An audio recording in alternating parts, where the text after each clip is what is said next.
Close out the first section. Please give a warm welcome to the wonderful Harriet Kemsley. Come on!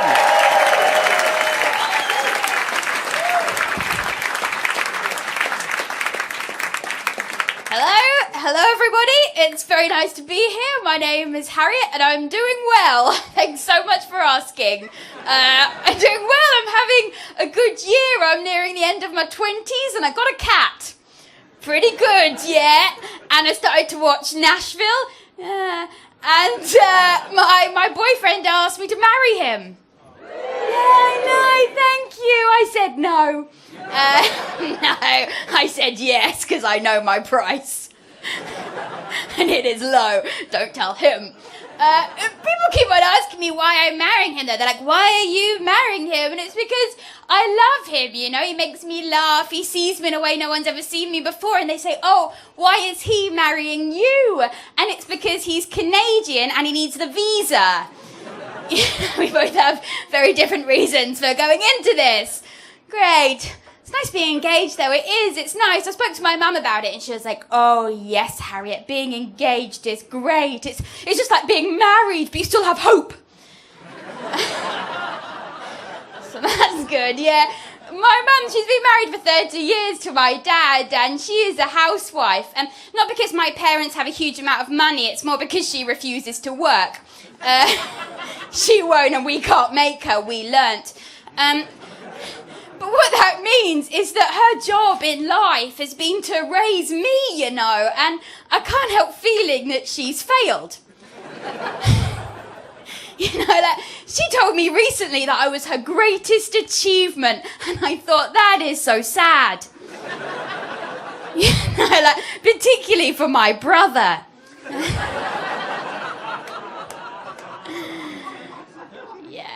It's nice being in a relationship though. Like I always worried about falling in love. I always worried about it. I was single for so long because I always thought you had to be perfect to fall in love. That's why I thought you had to be perfect. And so like maybe you'd meet someone, I'd be like, okay, just pretend that you're perfect. Okay, just hide the crazy. Okay. And then you go out for a little bit, you're like, okay, this is going all right. Just keep on pretending to be someone else. Okay.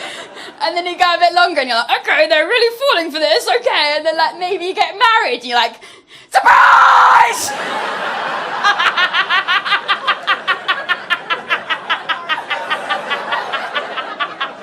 It's too late! It is too late for you, my friend! My fiancé is in for such a shock. My name is not Harriet and I'm not a woman. Surprise. Yeah, it's nice being in a relationship though. Like I love it. I was single for so long, I'm getting engaged. It's made me think that dating is old-fashioned. Like it is in a way. It feels like, I don't know, it feels like men, like you guys, you're meant to be like proud the amount of people you've slept with and like boast about it. And women, like we're meant to be ashamed and like hide our number. But like I'm proud. Something to admit. She's open with it. But like I'm like you, I'm proud the amount of people I've slept with, you know? Like you, yeah. Don't leave me hanging. Okay, I'm proud the amount of people I've slept with, you know, like I even have a nickname for them. Yeah. I call them the Hateful Eight. Yeah. T.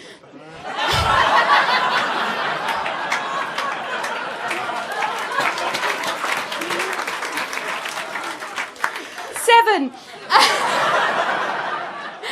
Just like the Tarantino film, you know, there's just one black guy, a girl, and everyone left disappointed. Great. Okay. Yeah. One of my most embarrassing moments actually happened when I was single, and I went to go and get the morning after pill with a one-night stand, like a legend, right? And the problem was, I don't know why he came with me. Like, either he was being really nice, or he was like, this cannot be the mother of my child. But we walked in and we went to go and speak to the morning after pill merchant. You know, and the guy I was with, like, I think he was really embarrassed about the situation, so to make it better, he decided the best thing to do would be to pretend that I was his sister. Yeah, but this made it so much worse. From the look on the pharmacist's face, it was like, you just fucked your sister. And you need to get rid of this freak Lannister baby. But right, that led to the most embarrassing moment for this year for me, because in July I went over to Montreal to do some gigs, and they were big gigs, and I was nervous about it. I'd never gigged over there before, and everyone kept on saying to me, look, Harriet, you have to check your references, otherwise your jokes are not going to make sense over there, they're not going to land. So I was really nervous about it, and so I got off the plane, and I got into the car in Canada with all these really cool comics and the organiser, and I just panicked, and I just blurted out, hi guys, do you have the morning after pill over here? So it just looked like I'd had like a really epic plane journey.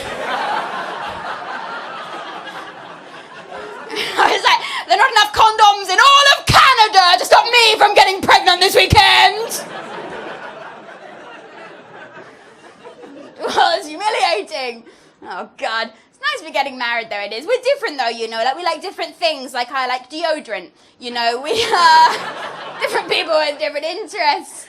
You have to have a big proposal story these days. Like, you have to have a big proposal story. And so, yeah, it was Christmas Eve and carols were playing somewhere, I imagine. And I told my friend Helen that it was Christmas Eve, and Helen's a dick. Right, you know how you have a big group of friends and one of them's a dick, like you three, you know who it is. You know who it is, right? Yeah, you all know who it is. We know. And, right, Helen is the one in that group that's a dick, right? And so I told her that it was Christmas Eve that he proposed, and she was like, oh, Christmas Eve, yeah, Harriet, that's actually the most popular day of the year. Like, everyone gets engaged on Christmas Eve. It's actually kind of a cliche. And I was like, all right, Helen, firstly, I'm special. Secondly, when do you want me to get engaged? Well, at Remembrance Sunday? It's like he takes me to a war memorial and, like, points at a weeping widow, and he's like, one day, Harriet, this could be you. And he gets down on one knee just as the clock turns 11 and proposes, and then just stares at me for one long silent minute.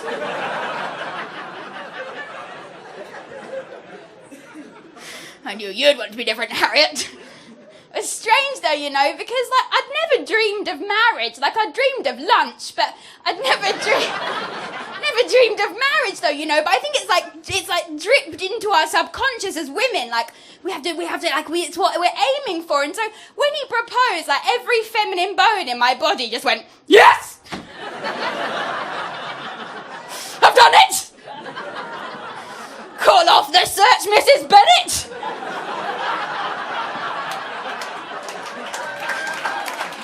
Buy yourself a hat! We're out of here! Don't feel old enough, though. I don't feel old enough to get married, Like, I'm still not allowed coloured drinks in the living room. I'm going to be a wife. Like, if we have kids, I'm going to be like, you go through, sweeties. Mummy's got to stay here with the drinks. I don't want to take his name, but it's not for feminist reasons. It's because if we get married next year and I take his name, then my name will become Mrs. Mayor. Mrs. Mayor! Old Mrs. Mayor! Where is she? Oh, she's just down the lane with the bees! Not ready for it, There's loads of admin. It's nice, though, it's nice. I am pleased about it. I am pleased to get married. The only thing I'm annoyed about, right, is that we've been engaged for, 10 months now, and no one said to me, don't marry him because I love you. Do you know what I mean? Like, I don't want anyone else. I just want someone else's life to be ruined because they can't have me. I've been trying to make it happen. Nothing. I went to my school reunion. Nothing. I did. I went to an all-girls school, but still. I'm not happy about it. I love him, though. We play all these games where we really try and annoy each other. And the other day he held me down on my bed and he played my morning alarm ringtone in my ears for 7 minutes. Yeah, but I think I'm good in the long run because I've stopped taking the pill.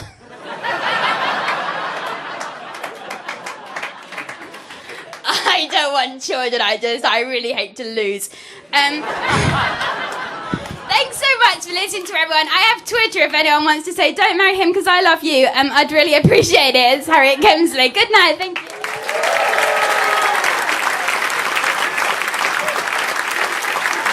Oh, that was fucking brilliant. Yeah. Ladies and gentlemen, let's hear it one more time for the amazing Harriet Kemsley. Yeah, that was great. Ladies and gentlemen, that is the end of the first section. It's time for your interval. Go drink, smoke, go to the toilet, whatever you need to do. Let's hear it one more time for all the brilliant acts you've just seen.